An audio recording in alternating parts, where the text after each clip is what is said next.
Hi, I'm Desi Serna, author of Fretboard Theory and guitar teacher specializing in music theory for guitar, including guitar scales, chords, progressions, modes, and more. In this free guitar lesson, I'm going to show you a special fingerstyle chord melody arrangement of the song Holy, Holy, Holy.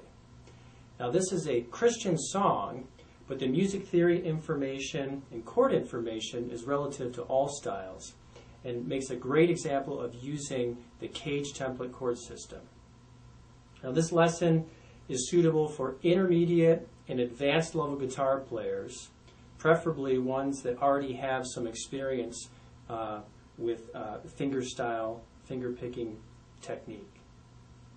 Now I've got free tab prepared.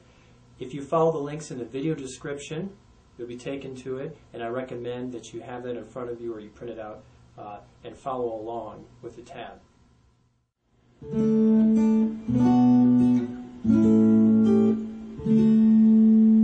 To begin with here, I just wanted to explain, I'm playing an acoustic electric guitar. It's a Line 6 Variax. Got it plugged into my PA system, and I've got some reverb on here. And I also have a little bit of delay. You could play this on an acoustic guitar or a nylon string guitar without any effects. You could play it on an electric, whatever you want to play it on is fine. Now this song is in the key of D, using the chords from the D major scale.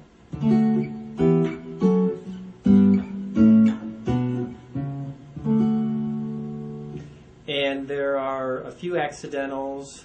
There's a secondary dominant chord in here, and I'll discuss that when they come up. So what I'm going to do is play through the chord changes, show you the chord forms, and explain where the melody is.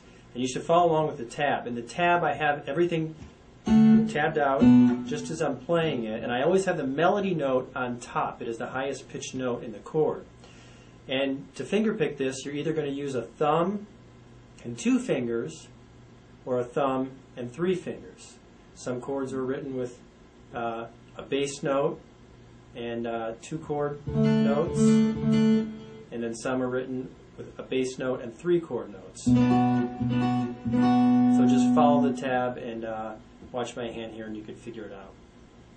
So the first part that I'm going to show you is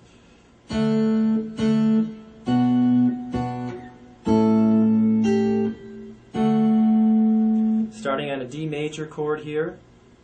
Open D major, thumb and 2 fingers because your melody is on the 2nd string. Then you go to a B minor chord, that's the 2 chord. Your melody is on the melody note is on the 1st string now, so use 3 fingers. And you come up here to an A. This is like an E form bar chord. There's A, but you're playing just half of it. Looks like an F shape moved up to the 5th fret here. And you're putting the open 5th string A in the bass. 3 notes, melody notes on the 1st string. And you add your pinky here for a 7th, A7. And then back to D. Or like this.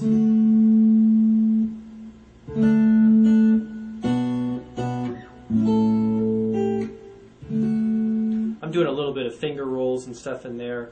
You can do that if you're familiar with that technique. If not, just focus on the main chords, and you can worry about embellishing things later. Okay, memorize that and rehearse it, and when you're comfortable playing it, come back and I'll show you the next part.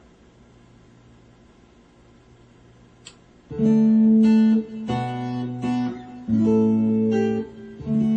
the next part.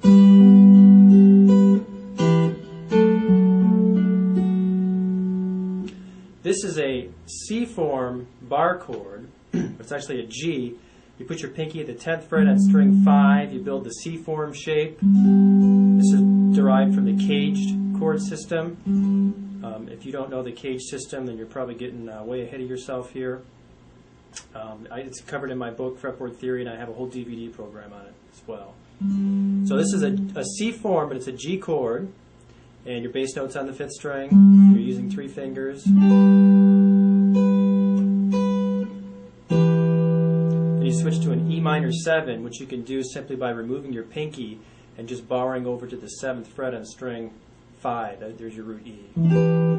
So it's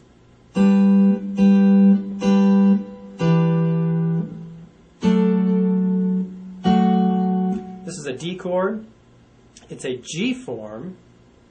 If you had a capo here at the 7th fret, and then you built a G form, which is not easy to do, but here's D. So it's based on that G form, but you're not playing the whole form. You're just playing strings 5, 4, 3, and 2. You start with your pinky at the 10th fret on string 2. That's where your melody note is. Then you take your pinky away. The melody note changes to the 7th fret. So let me back up. You've got G.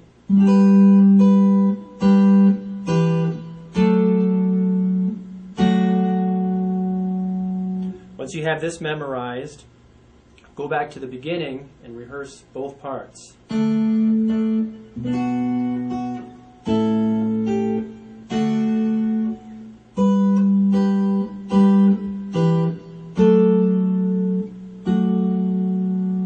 Now I want to point out that when I come back to D, I don't use the common D fingering.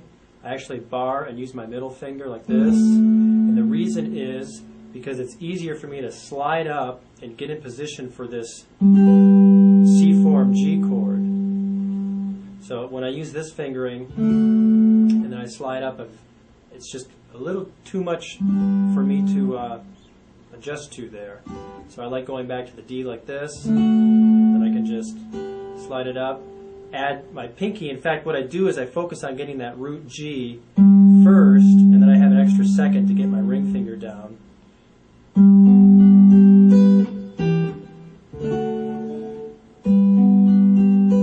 Sometimes you have to plan things like this in order to make your transition smooth.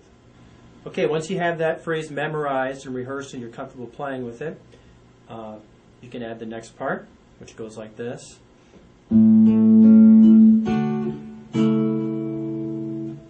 This is an A chord, an E-form bar chord. You're going to use this A a lot, so whenever I say A, think about this shape. We've got another A up here we're going to use too.